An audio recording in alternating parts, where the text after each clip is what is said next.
Buongiorno. Good morning. How did you enjoy your game last night? How did I enjoy Watching? like Guelph Windsor? Yeah. It's tough to watch right now. It was tough to watch.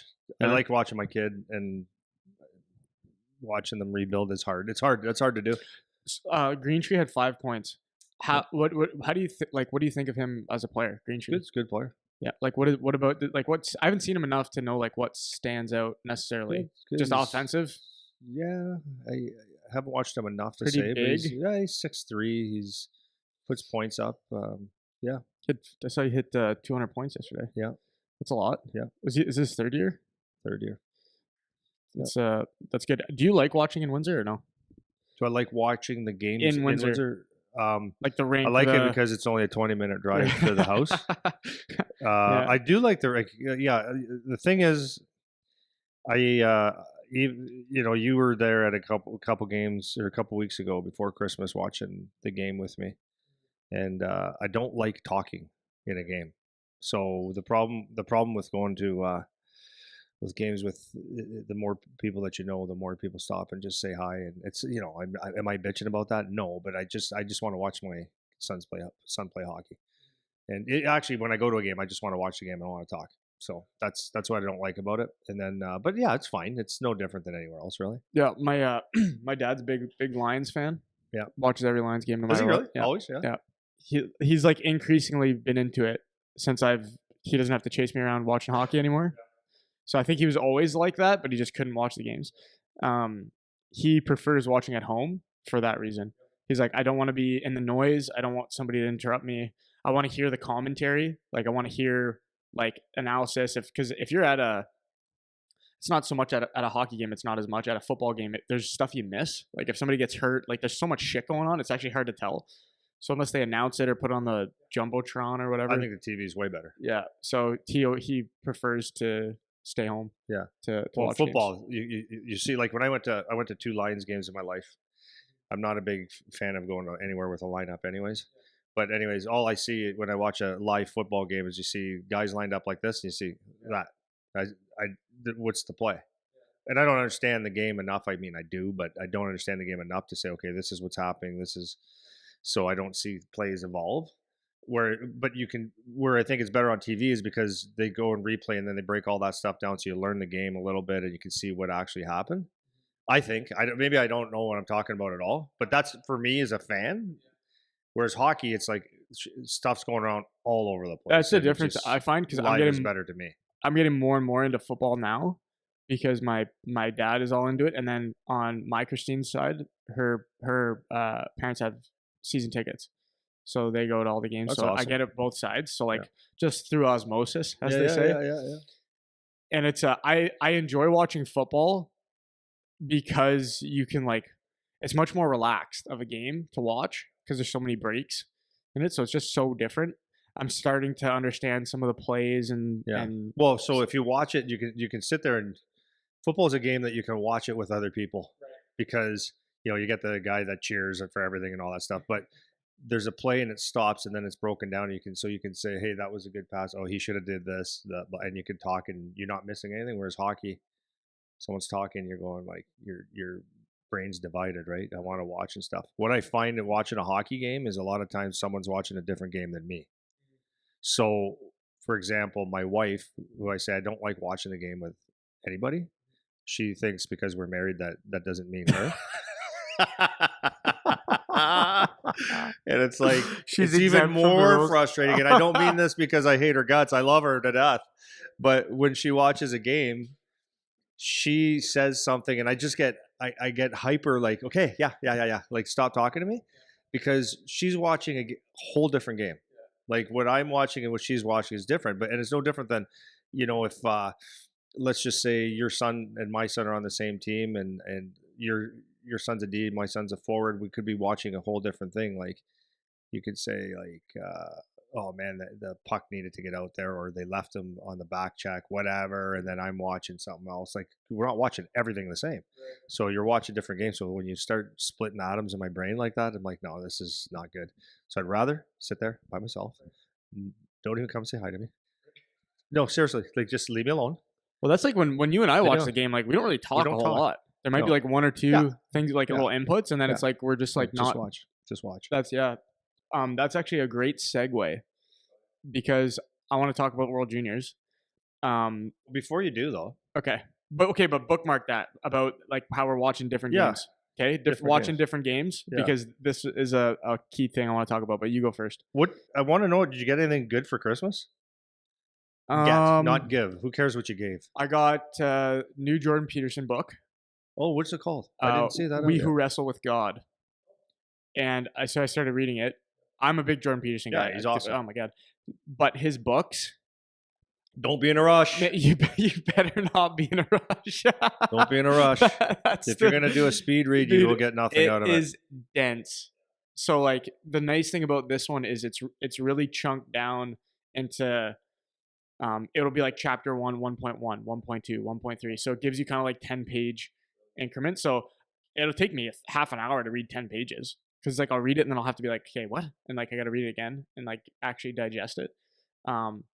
But that one's really good. A lot of cool ideas. And I listen to his podcast pretty frequently too. So it's a lot of those ideas that he talks about. There's just to interrupt you. Usually you say not to interrupt you, but I say just to interrupt you. So I was reading, I've read 2 of his books. And the one book, I can't remember which one it was, but I was reading and absorbing. And then I went to this one part called, it's what is it, about the dragon? Do you remember? You know what that is? Well, he talks about dragons a lot. But Yeah. So I was reading it and I go, oh, there's my life's problem right there. Like, honestly. So I sat there and I read it and then I read it and I probably read it like half a page. Maybe it was a little more than half a page. Probably read it over and over for probably an hour. And then as I was reading it, I'm going through, how does this apply to my life? And I go, that applies to my life. That, oh my God. And it was like a game changer. And it was basically like, for anybody that didn't read it, like not that we're trying to be psychologists here or anything, but it said like, you know, this kid's in the house. He makes a parable. Anyway, anyways, he said this kid's in his house. He comes home and he goes under the bed and he goes, "Hey, Mom, there's a dragon in the house." So she goes, yeah. So the dragon gets bigger and it's in the room, and then the mom keeps dismissing it, and then the dragon is, you know, leaking out of the house. The next thing, it's in the streets and it's taking over. And obviously that's not a true story, but the parable would be that when you ignore the mom ignoring that there was a problem, the problem becomes bigger and bigger and bigger until you can't control it anymore. So it's like, and then it talked about your lying or not telling the truth is a different type of lie, hiding things and all this kind of stuff. And it's like, wow, this one's deep. And not addressing issues right away and nip them in the butt. So it's like, yeah, that one page probably took me hour to read, like just over and over absorbing, going, wow, that's deep. It's really deep stuff. He's so like I try to emulate this from him actually, is he's so precise with what he says. So it's like he uses the exact right word that you need. So you know, like I've never seen anybody do it like that. Yeah. So not to like nerd out about, I'm gonna put my nerd hat on, I guess, for a second. But there's like certain words that kind of mean the same thing, but they're slightly different. He'll never pick the wrong one. He'll always pick the exact right thing that is precisely what he means to say. So it's a lot easier to digest if you listen to him speak.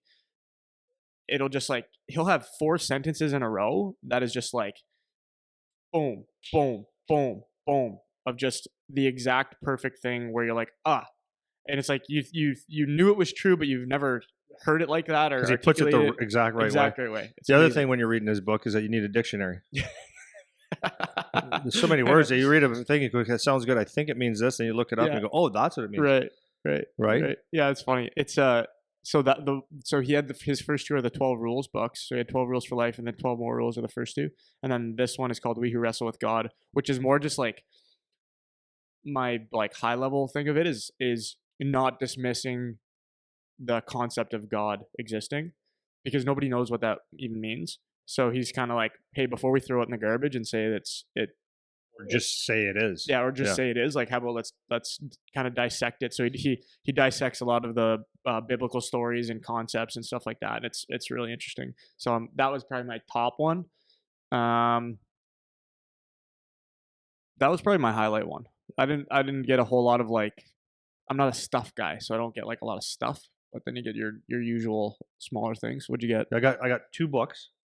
Legacy, the one that I've been looking for a long time. Grammy bought me that one. So it's about the New Zealand All Blacks, all about teamwork. Oh yeah, It's awesome. It's cool. awesome. Are you One of reading the- it now? Yeah, I've busy time, Started but chipping I'm it? putting I'm chipping away. But the one part about sweeping your sheds. So what happens is basically they're talking about everybody takes a turn. Like you have to be a team guy. After every game, you're all excited, you win and all that stuff. But the sheds are their dressing rooms, so they call it in New Zealand, I guess. And one player on the team has to sweep the sheds before they leave the place. We talked about this not too long ago. Leave the place the way you walked into it. So yeah, you look like professionals, but it teaches that, like, no one's better than um, the best player on the team that had the best game, and the superstar still has to do the sheds and stuff like that. I really like that book. It's really good. Got another book, Nexus. It's the book Sapiens and Homo Deus. So this is the third book. It's about AI. Like, it seems to be about AI. So I just went into it like how it might be smarter than us. So that was kind of cool. Um, my next one would be Charlie got me a machete.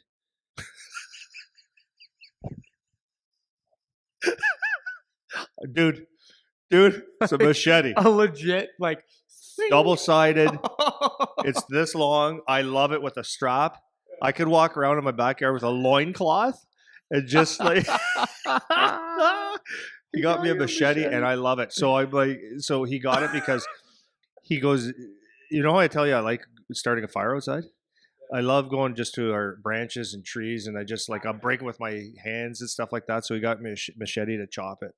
So I said, what I'm going to do is I'm going to do that, pull out like a chicken or a beef, and I just stab it, throw it on the grill, chop it there. use cut it a for tree. everything. Yeah. That's gonna be your pocket knife. Yeah. That's so funny. Where did Yeah. you get the machete? You got it at Canadian Tire. Really? I guess the machetes are, I don't know if they're popular, It's a but real I guess tool. they're needed. Yeah. It is a real tool. Yeah. And then, but this one was awesome, and I started using it. So he read a book, maybe. I can't use the words that he said because it would be inappropriate for the podcast. But he said he read this book and he thought it was really cool. So he wrote a note in this. So I got a notebook. Said, Dad, I want you to tell me stories. Because I read this book about Dad tell me a story. Is it the book? Did he give you the book? Like, Dad, tell me your story. No, because he said it's. Yeah. He said it's not what I don't want to use the word, but he goes, it's soft. Yeah. He goes, but what I really want to do is because you told me so many stories and lessons. That's what he said. Can you give, like, whenever you get a thought or whatever, can you write down in the book thoughts, lessons in life, whatever. So I started doing that, and I texted him yesterday because I have 2 entries in there because 2 days, and they're fairly long. And I told him, I said, these aren't going to be all this long all the time, but it's like, Charlie, it's so cathartic for me because I'm writing as a dad to my son. Yeah, cathartic. Yeah, you know what that means? Nice. Yeah, I don't know. I don't know what it means. It sounds good. It's very cathartic because now I'm writing. Basically, my first thing was like, what he means to me, which is like, wow. And then another thing, I was writing something else, but it's like you're spilling out like, am I a good dad? Am I a bad dad? And it's just a really good relationship builder. But it really makes you think about yourself in a good way or a bad way, how to get better with it through someone else's. Because I care about this person more than anything in the world, right? So it's like, oh, I could have been better here. I'm going to be better here. Stuff like that. So yeah, I love that. I really, really enjoy it. So yeah, it's cool. Yeah. So one of I don't even remember who. Someone in my family got it. It was the book. It was Mom Tell Me Your Story or whatever, and it was like the book with all the like laid out to tell the stories, whatever thing. Which is kind of cool. That would be an interesting thing to do as the parent, like writing out your life basically to this point. That's that's cool. Yeah, that's cool. I'll tell you. I'm going to tell you a story. I don't know if I ever told you this. It'll tug on the heartstrings a little bit here. So there was one time.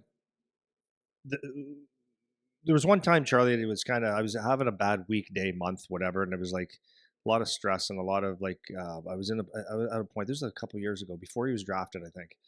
A couple years ago, and he was kind of joking around. I wasn't in the mood, and not in the mood with him, but it was like it was so easy to make fun of some of my life. Like, he would just love it. And I said, Charlie, I'm not in the mood right now, man. And just before that, I gave him a piece of dad advice, and he kind of just went, yeah, whatever. As a 14 or 15-year-old, right? So I was like, man, so this is where it went. So he's kind of horsing around. I said, you know what? Like, I'm not in the mood for it right now.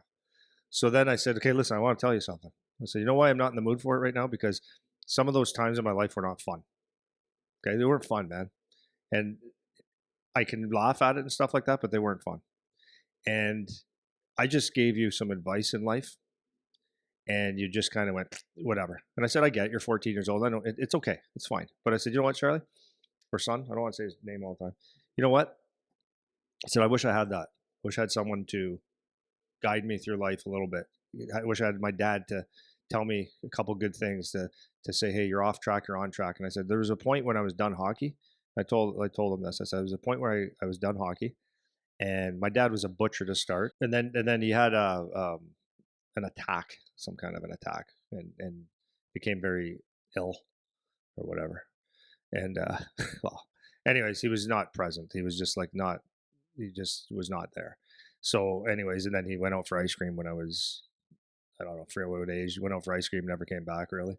And so, anyways, I told Charlie that I sat there with my dad at a time where I needed a dad, right? And I said, Dad, here's what I'm thinking. Hockey's over, and you search, right? Because all I had thought about was hockey in my life. So we're searching, and I'm like, Dad. But we didn't have deep conversations very often. So we had a coffee together. I said, here's what I'm thinking. I just wanted someone to say, good idea or no because of this. So I said, here's what I'm thinking, Dad. I think I'd be really good at this. I think I love sports so much that I want to stay in sports. And he's like, so having his dart, right? And I said, I'm thinking that I want to start a business through it. I'm thinking that I really like working with kids. I think I like working with kids. So I'm thinking I want to do something where I'm doing sports and teaching kids, basically what I'm doing now. But at the time, I was like mid 20s, early 20s, and I went and presented, my thoughts. And I said, and I didn't even get to say, like, what do you think? And he goes, well, why don't you just work at the grocery store with me? $14 an hour. And I looked and I went, but that's not what I want to do, Dad. Like, I don't, you want me to stock shelves? So I looked at Charlie and he teared up a bit and I said, like, I don't want you, like, but my point of this, Charlie, or son, is that's what my dad thought I could be. There was nothing bigger than that. The ceiling was right here. Because, well, just do that, just be like the most average person that you could ever be. Don't think, just go to work and who cares? I said, I don't want that for you. I think much, much higher of you and what your future is and what you're all about than working at the grocery store. I said, so that's why I give you advice. You know what I mean? So that's a dad thing there. Yeah, man, that's I think that I was funny. I was talking yesterday. I had a meeting yesterday with one of the guys, and he asked me like more or less just like, what do you want? Like, what do you want to do? Like, what do you want to be? Like, what do you want this to? Where do you want this to go? Like, what you're doing? Like, what are you trying to do? And I more or less along those lines like was like I needed and my parents were great, so it's not really anything to do with my parents. They just didn't really know the landscape of what I was trying to do. And along the same lines, I just said like I needed a resource when I was from this age to this age, and I didn't have one. Like I had good life guidance from my parents, but I didn't have good this specific area of life which that I want to pursue. I didn't have that guidance. Like that was gone. I needed somebody to help me through that. And that is what motivates me every day. And between PowerTech, the academy, the podcast, like everything kind of fits that. I'm trying to be that resource that I didn't get to have. And it's to your frustration, like it's very frustrating when you know better now as a grown up and you're trying to relay this message so that these kids can skip steps and not have to go through the shit and make the mistakes and all this stuff. But to your point again, it's like there's only so much that they're going to listen to and pay attention to and absorb. And it's a lot of, even outside of a dad role, in a coaching role, it's a lot of just throwing stuff at them and waiting for the one thing to click or stick or whatever. And it's not really up to you to say when that moment happens or when those moments happen. So I totally get like that, what you're saying. Yeah. So anyways, it was just it was a teaching moment. And that's, I agree with you. That's what I've always said to you, right? It's like when people ask, "What do you do for a living?" I say, "Yeah, I have a hockey company. I teach hockey. I love hockey. It's my vehicle to help a kid and to guide a kid. It's not the only reason I love hockey, but it's just the side benefit. Maybe the side benefit's the hockey, but what I'm able to do is to speak to kids and hopefully they get some." So this episode of the podcast is brought to you by the PowerTech online membership program. If you've been listening to Andy and I wondering, hey, how are they able to get all this podcast content out there? Well, that's because of our members. For just $9.99 a month, you can get access to our online video library, including hundreds of videos of Coach Andy teaching, and have the option for consultation calls with Andy or myself to go over anything you need. We can cover training, nutrition, coaching, parenting, agents, the junior college hockey path, whatever's of interest to you. You'll also be able to participate in our popular Ask Me Anything episodes, have access to special discount codes, and be given priority for any PowerTech in-person camps or events. If you like what we're doing here and you want to support us, this is the best way to do it. Visit powertechhockey.ca/memberships or find the link in the description of this video to learn more. So how much of the World Juniors have you watched to this point? I watched less Canada, more of other teams, but I watched and the thing is with Canada, like you almost take it for granted who they're playing because you expect. I don't say that they're just automatic wins, but you expect if they play Latvia, they should win, like with the depth and all that stuff. So it's like I watched a lot of that game. I watched the U.S. game a lot, and then missed most of the other ones. Checked in here and there. So you did watch Canada Latvia. Okay, I was gonna go to Latvia. This was going to be my starting point about the World Juniors. Okay, so Canada-Latvia game. Latvia wins in the shootout. Now, I'm not saying, because Canada just lost last night to Czech, so they're out, but I'm not saying Canada was necessarily the best put together version of Team Canada junior team, but they're not bad. So the Canada-Latvia game, after, during, whatever, like they're getting carved. Like Canada's getting carved about that Latvia game. Okay. Now, the game that I watched is Canada dominated possession. They had 60 shots, and by any metric of watching the game, Canada probably should have won the game, in my opinion. But in the middle of watching the game, it was so funny because Jake that works with us, he texted me. He goes, like, as a question, something along the lines of like, hey, is this our team? Like, question mark, with my 18U team. Because my team on paper, we're not from an ability standpoint, we're not as good as most of the teams that we play. But then we play them. And when we go and play them, like, we have a game plan of what we're going to do, and we're very good at executing that game plan a lot of the time. So what we do is my three things that I say, like, our themes every game are: we have to lock up inside the dots. Like, we have to own that ice and be a pain in the ass. We have to get shots to the net no matter what, because we don't get a ton of opportunities to get shots on net. So when we do, we have to get it to the net. And then three, like, as individuals, like, whatever you can control, you have to focus on doing your job. So if you're the winger, that's the walls. That's making sure that you're in a shot lane on your D. If you're a centerman, you have to win faceoffs. Those are my three themes basically every game. And so I'm watching this Latvia game, and Jake sent me this text, and I was like, seriously, like, how about they did a good job? They did a great job. How about they did a really good job? And then on top of that, their goalie played unbelievable, which our team's the same. Like, our two goalies play unbelievable, like, all the time. They played Sweden yesterday. Did you watch any of that game? Yeah. Latvia? Yeah, same thing, right? They got the exact same thing. They worked like dogs. Dogs, right? Almost pulled it out, right? They were right knocking on the doorstep. Even the game against the U.S., they lost 5-1. But, like, they missed two breakaways. They had opportunities. And that's not to say U.S. didn't dominate possession or Canada didn't dominate possession, because they did. But they are executing their game plan. On paper, the skill level is much different, but they're coming up with a game plan and they're sticking to it to be successful against these teams, which they were the whole tournament, basically. Like, if they didn't get rocked one game. There was not even one game they got rocked, you know? So, to your point, when we started talking about this, well, we're watching different games. That's what I kept thinking watching this Latvia game, and then hearing the commentary afterwards, like what's wrong with Canada? They have all these issues and whatever. And to some degree, for sure. But I'm also like, Latvia did a really good job. Like, if they try, like, against anytime, everybody, you're 100% right. Anytime Canada or whatever team tried to get inside the house, it was like there's a stick on you, there's somebody in the way, there's somebody laying out, there's somebody blocking a shot, and so they made every team work. Yeah. It wasn't one shutdown guy doing a shutdown role. It was everybody in as a unit playing, defending hard. So I think it was, I don't remember if it was the US game or the Canada game now, but there was one guy on Latvia, I forget who it was. He was wearing a cage. He was one of the younger guys. He had like 3 or 4 shot blocks in the same shift. It was one of those like highlight reel things where like everyone was going crazy because he soaks the first one and he's like falling over, having a hard time getting up, gets up, blocks another one, gets up, and they're like cross-ice one-timers. Like these are cannons from guys that can shoot.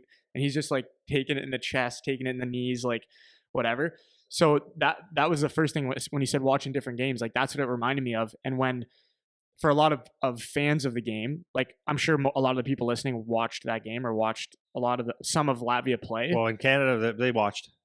So like that's a little reflection point for you, is like, what was your perspective coming out of that game? Did you think, wow, Canada played so awful? Or are you at least giving some like credence to Latvia actually played a really good game? And after that, close game with Sweden, I thought, even though it was 5-1, close game with the US, if you actually watch from what their game plan was. Yeah, from what their game plan was, right? Yeah. So it's like their game plan was not to outpossess the other team. It was like, I'm sure it was lock up the middle, bide your time, wait for your opportunity, and then try to capitalize on it, you know? And that was like the first thing I noticed watching that game, where it was like, these guys are legit, man. They're not like, these aren't flukes. Like you don't have a fluke game against Sweden, the US, and Canada, right? So how much of the Canada game did you watch the whole thing with Latvia? No, I missed the. Did you watch any of the full games, like any of the Latvia games in full, or no? I watched pretty good chunks of their games though. Yeah. For whatever reason, it just happened to fit my schedule. Is that like did you agree? Is that what you thought coming out of it, or did you have different thoughts like from those games? I honestly, I never like. Okay, so a couple years ago, it was I think it was Switzerland. Someone else has big tournaments. It's like I never take teams for granted. I never do because all it takes is a team that has some skill or outwork or well coached or whatever. Like I never have. It should be a cakewalk. I never ever think that. That's why last place teams beat first place teams. It's whatever. But I know those teams, if they don't buy in to a system, that they get destroyed. So it's almost like the way you actually is the way you want to play, right? You take a team like Canada, and I'm not carving Canada. I'm not. I'm just saying, like, you take a team like Canada, you get a lot of guys that are drafted in the first, second round of the NHL. Of course, you think you're the best team. Right, you're going to look at the Americans and say, okay, that's going to be a big game. Sweden, yeah, those will be big games. But you go in there thinking that you're good, and until you're very, very humble or very, very seasoned, you don't go into hockey games thinking that you could be an underdog or that you like how I'm saying this is when you're really good.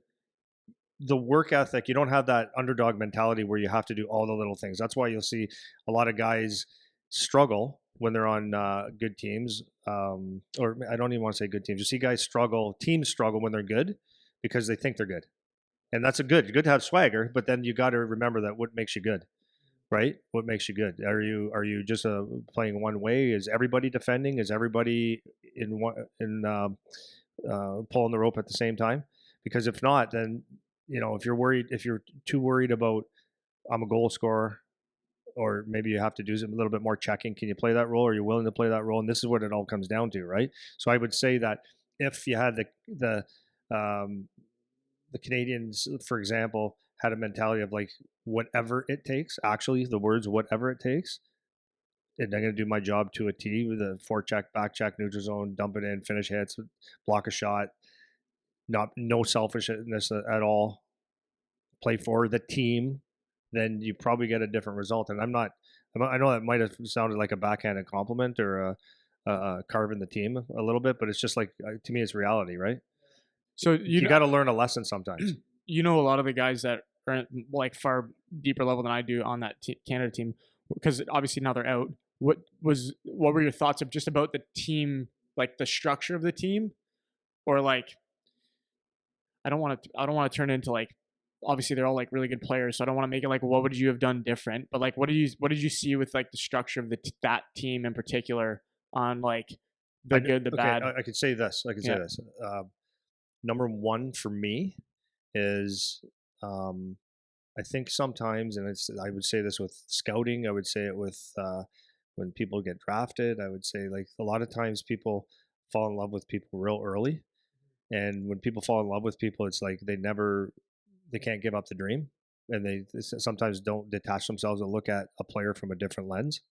So if you're in love with someone and they get labeled as something like, let's just say, I am this person is a offensive defenseman. Well, you got to maybe look at what team he plays for, how he's coached, and there's a whole bunch of reasons why he might be offensive. But and then you might want to look as is he reliable defensively, whatever, right? So I think you can fall in love with players really easily, and I think with this team, and I think almost every team, that happened. And there's so I'll just look at the OHL first, okay? Because I know every player in the OHL. I watch a lot of the OHL, and I would say there was choices that I would have made differently. Not saying I was right or wrong. I would have made different choices, um, because I think some of the choices were people just fell in love with some of the players early, and they it was almost like, okay, this person has to be on our team. So I think some guys made the team before the camp was ever even, like, I think it was almost the camp is almost like, yeah, we're gonna have a camp and make it look like we're really selecting these players, but I'm not sure if that's the case. The second thing I would say about it is, and I'm just being like I would never want to. I'm not hurting a kid's feelings or anything. I'm just being real honest here. Would I the I'm looking just at the OHL alone, not including all of Canada because I don't see all of Canada all the time. But if you're looking at the best tournament in the world of a junior tournament, then you're like, I know this older experience does help. So when you have younger guys that are stars, like like 16, 17-year-old guys, like to me, they have to be Connor McDavid, like to make that team. And I think if you have two or three of them, I think you could probably have guys that are, a year older. Confused. If you go through Canada, I'm sure you could find someone in certain positions that would be maybe the better choice, just through experience, through age, through strength, through all kinds of things, right? Yeah, what you think like I guess you're like year over year you're trying to find an edge because all the stuff you're saying, like I'm sure the like Dave Cameron's the coach and the management, I'm sure they thought of these things, but like you try to find a way to get an edge. But the big thing that stood out to me was the age. So like I'm gonna go through the lineup just to like show you like kind of the age differences. Um, so like Gavin McKenna, 17 years old. Um, Bradley Nadeau, 19, Yager 19, Luchenko 18, Pinelli 19, Catton 18, Rakoff 19, Goche 19, Richie 19, Martone 18, Howe 19, Bowden 18, Cowan 19, Catford 19, Gibby 19, Dickinson 18, Price 19, Bonk 19, Mollendijk 19. So and then my thing cut off here. Anyways, you get the point. It seemed to me, and then the one goalie was 16. Yeah. No, I think 17. 17. Yeah. He's his draft year. Yeah. Yeah, it is right. 17. That's what I'm saying. Okay, so you take the goalie, and he's listen. I've not listened. Watch. Whatever it is. Listen, I've watched him play live. Um, I think 4 times live. He's really good, man. He's really, really good goalie. But I'm just saying, like, he's still got 2, 3 more years to be in that tournament. Like I would have, like, again, I'm not carving the kid. I'm not carving, like, he's really, really good. But I just think experience and stuff you may have considered maybe a 19-year-old goalie. Because the way I look at it, honestly, is like if you go to a Canadian Hockey League game, a CHL game, OHL, whatever you want to call it, and if you play 19-year-old, if you play a team that's mostly 19-year-olds, as opposed to a team that's a few 19-year-olds, a few 18-year-olds, some 17-year-olds, without watching a game, you could say, well, these teams should win. The teams that win the Memorial Cup are typically older, and typically, right? And it's not discounting any of the stars at all, but experience. You know what? Like it's like what I said. Like when someone goes in the NHL or even junior, but let's say the NHL, and you think you're a really good player. Like why do guys have a hard time? Not a hard time, but why does it take time to adjust? It's like if you think you're good on faceoffs, well, okay, then you go in the faceoff circle. You got Mark Stone standing across from you, who's taken thousands of faceoffs in National Hockey League. You've taken 0 or 12 in the National Hockey League. Experience. He's seen everything that you're going to do, most likely, right? You come on a defenseman or a defenseman, you're playing D, and someone's going to do something that they did in junior, like slip it through the legs or something fancy, and the D just sticks the stick out in front of them and hammers them, and kid can't believe it. It's like, no, this guy's had this one-on-one hundreds and hundreds of times, maybe 1,000 times, maybe more. He's seen this before, so experience makes it different. It's a winger taking a puck off the wall, right? You see it like, I'll just take it from my son's point of view. His first year in the OHL, his job was make sure you don't get scored on the best you can, get the puck out, get the puck in, finish your hits. Everything else is a bonus. That's how you're going to get your ice. So it was a focus, right? So you'd see that puck. It's almost like puck coming across the wall because it was so important to get it out. Right. It was everything. But then you do it for a year, and you see it. You see when guys start to pinch, you start to see systems, you see where there's room, and it's like, okay, then it becomes a little bit cleaner. And you take every little thing that you play in the game and you get experience at it, you're better. So yeah, that's my point of that. I think I just pulled up the US team as well. And like, it's pretty similar. Like the ages are pretty similar. There's only a few extras, it looks like, on Canada that are in the 17 or maybe a couple more 18-year-olds. But that few guys makes a big difference. Like a couple guys can make a pretty big difference. You watch some of the US or no? Okay. So what if you have to do like a compare and contrast Canada to US just over the last, I feel like for me, the level of consistency that the US has is what's making them better.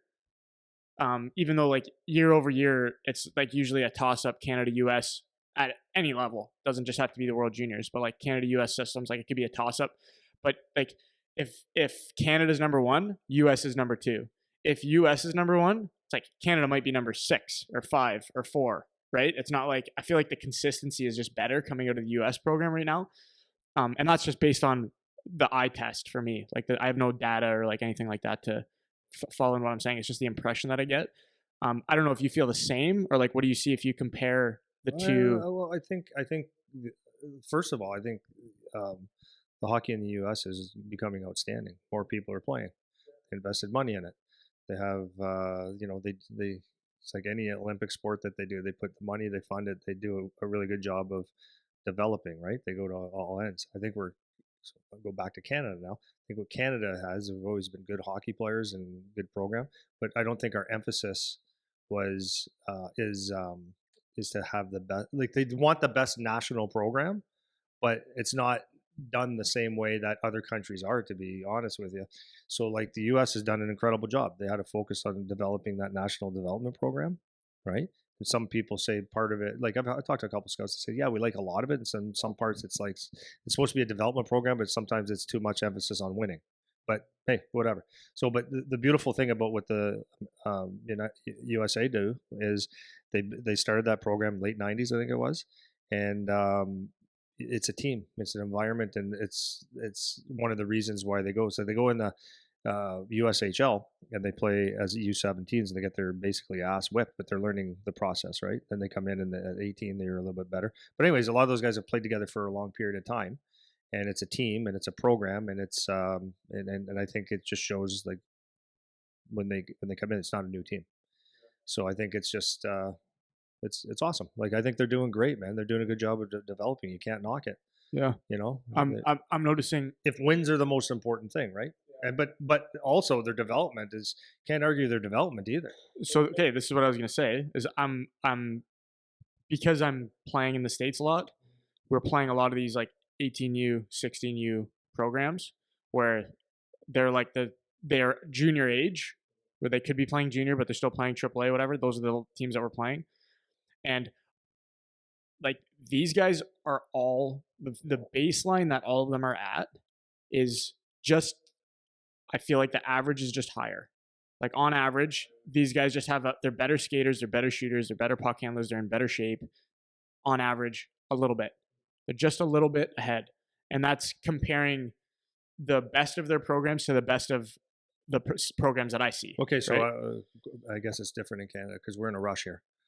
Everyone wants to get to junior real quick. Yeah, right. And because I think there's a different mindset, right? Like it's very, very true. I think there's a very different mindset. Like in Canada, growing up, it was like I don't want to even say the ego gets in the way, but it's like people were in a rush to get to junior. The sooner you can get to junior, the better. And it was like it's I'd rather feed my ego than become better at a lesser level, right? Well, so we played Victory Honda 18U a few weeks ago, and they pumped us. Like I think the score was 6-1, but it probably could have been 15-1. And all those guys were 07s and 06s, which is like the same age as these guys that are some of these guys playing in the World Juniors. All of them could be playing junior, but they're playing one more year of AAA or like youth hockey. I bet you 90%, maybe not 90, for sure more than half of them will be playing junior A or NAL or USHL next year. And they'll still have 2 years of doing that. And like they just seem like they're much more further along in like their hockey player readiness. Now the only drawback that I'm seeing is like a lot of them are the same player, but if I'm just judging the baseline that they're starting from a like raw skill perspective, they're just a bit higher. Like man, we played this one team from Milwaukee. I've never seen so many guys that can rip the puck on the same team. Like rip the puck, man. And I don't know what the development differences are up to that point necessarily. Maybe it's more systematized. Maybe it's a little bit more like not quite like how the European model is, that club system, but it's maybe a little bit more curriculum based and how they develop skills. But if there's just a gap, even like I'm watching these guys walk around the rink, these guys are units, man. Like they are in shape. Like there's no question that they, like on average, they're in shape. They got the big legs. They're very fit looking. They look like athletes. It's impressive. And that's like all the teams on average that I'm seeing, right? And I know because I have 3 of our teams to look at, we're not at the same level on average. And I think there's just a level of athleticism just generally that they are just at a higher baseline. And I think that is what I'm keying into more. It's not just the hockey necessarily, even though it is the hockey skill stuff. They're just athletes. Like they're just in shape. Like, and that is the one thing that I notice and I don't know how much that plays into the level of consistency that you see coming out of US programs versus Canadian programs. And again, this is just my eye test, like from my you experience, got right? also what I'm not saying you're right or wrong. Another thing, you always got to look at it through a different lens too, right? Like in Canada, we've only recently been able to eliminate borders. So if you play in any type of bigger city, you can probably attract more people, right? Like so, I've always said like the Detroit League, that's one of the best leagues in the world for youth hockey, right? It's fantastic. Any team could go head to head with any team in Toronto, and maybe have more teams out of the Detroit, Chicago area be more competitive than I don't know. It's relatively close, but it's like one of the best leagues ever. But if you went, just somewhere in the middle of Michigan, the A teams are not even like they're not like it drops off huge. So, so maybe that's a thing too. Maybe we're playing teams that you can just get players from anywhere. They've been able to do that forever. So you're maybe seeing the best of what you possibly can see from those areas. So it's like because if you took just in our area here alone, right, like the Windsor Essex County area, and if you instead of having 2 AAA teams, you put one together, that'd be a pretty impressive team most years, right? So I think it's like you got to be careful on how you look at how a team is good or why they're talented, right? I mean, when I coached the Bell Tire team, it was like maybe coaching had something to do with it. I'm not saying it didn't, but I really did have the best players that wanted to come and play for me. So that's. Well, I think the other thing too is I guess maybe just trying to sharpen up my thinking of it. There's a lot of players with different styles in Canada, which I don't see as much in the US. So between like the power forward type, the little more rough and tough type, um, all the way to your high skilled, super creative guys. So you can, I find the spectrum of creativity and the style of player in Canada is a little bit more. Whereas in the US, it really does feel like it's a lot of the same guy. Like, and I've played so many teams now from like across the US just in this past year that are all that junior age kind of level. It's very, on average, obviously there's exceptions, but it's very a similar style player, like 1 through 20 on a lot of these lineups from what I see on average. And I think in Canada there's I notice more of like different style players, where it's not so uniform throughout the lineup. Like I'm even just thinking of on our 2010 team. Like we got one kid that is like their points guy that he's faster than everybody. He can get breakaways at will. He's unstoppable this year. To one of the defensemen who's like at as a 2010, he's already 6 foot, like my height, truck of a kid, and just wants to run around and hammer guys. And it's like that, everything in between.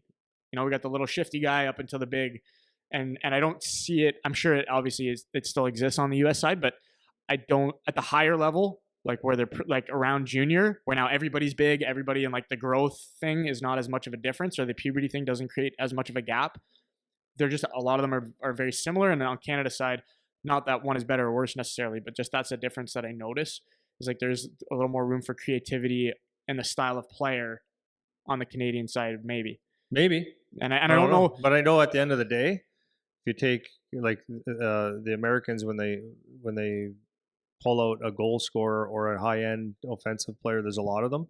And if you look like a Patrick Kane or something, it's like it's unbelievable, right? Those guys. If you look at grinders, there's some heavy duty grinders that come out of the States, right? Like it's I think it's just a function of, but I could tell you this, like from what I see from the American side is they do a really good job of investing in their coaching, and I think like places like St. Louis, where there wasn't really a youth hockey market before, it's so good now. And you go, okay, why? Well, because I know guys from there, and the amount of guys that stay from the NHL and live there after, and then they have their kids, and they get actually invested in the program. So I know at one time in St. Louis, I think it was maybe I got the names wrong, but there was like veteran NHL guys that would come in and they would coach teams, and probably because of teams. But then they'd bring in, like, say, Al McInnes. He work on the power play with all our teams, and he would like show them power play stuff. If it was Al McInnes, I'm just making up names, right? Jeff Brown, I actually played with him a little bit, and he was a good offensive player too. Like, and he's coaching team, and maybe he helps other teams. But you're getting like influence. Yeah, and it's like it's good. Yeah, it's good. Yeah, sense. So you never know like the pockets where they come from, but coaching's very good there. I've sat down with or even actually, so when DeBrincat played for Victory Honda, his coach, like we were just a better team and we would beat them, but I told you he would score all the time, right? And that coach was a really good coach. Like he was really good. You'd look at him like I don't know if he played. He'd probably play a little bit somewhere. I don't know, but he was a really good coach. Like for what he had, those kids battled hard and they played hard. They played as a team and they were well coached. Good systems, like but not too much. It was interesting. Like I think the coaching is very good there. Yeah, that's the other thing that's interesting too. Like I think St. Louis, just to use that example, I think their 16U and 18U teams are like two of the top, at least in that tier one league. Like they're two of the top in the U.S. But a lot of them have that NHL. I don't really know what the relationship is like between Nashville and LA and San Jose and all these different teams that are affiliated Philly with these NHL programs. I don't know how much influence that has actually, or if it's just like a title sponsor kind of thing. But either way, like some of these programs, however much influence they get from that, like that for sure is making some kind of an impact. So a friend of mine that I played with, Sean O'Donnell, he was a defenseman, played over 1,000 games. I couldn't believe when we were talking about it, but won a Stanley Cup with Anaheim. And anyways, he's a development coach for the Kings now. And he ran into me, and it was so good to see him. And anyways, we were talking about LA, and they have a development program. They have grassroots, and I think it was Nelson Emerson, maybe, I think, was in that for a little while, but they have like ex-NHLers right in the grassroots of hockey and we played a couple of those teams. Yeah, man, it's good. And they got sick uniforms too because they Sick copied uniforms. the NHL teams. They I don't know. It's hard. Yeah, it's interesting to talk about. The thing is like there's just more players there now. Like I'm not saying it's good or bad. They just have their numbers are getting bigger and bigger. And in Canada, I don't know if it's getting. I think it's getting smaller. And obviously, like it's no different than we were talking about the game, right? If you go in the game, you think you're the best, like, and you don't have to work that hard. It's like almost a natural thing.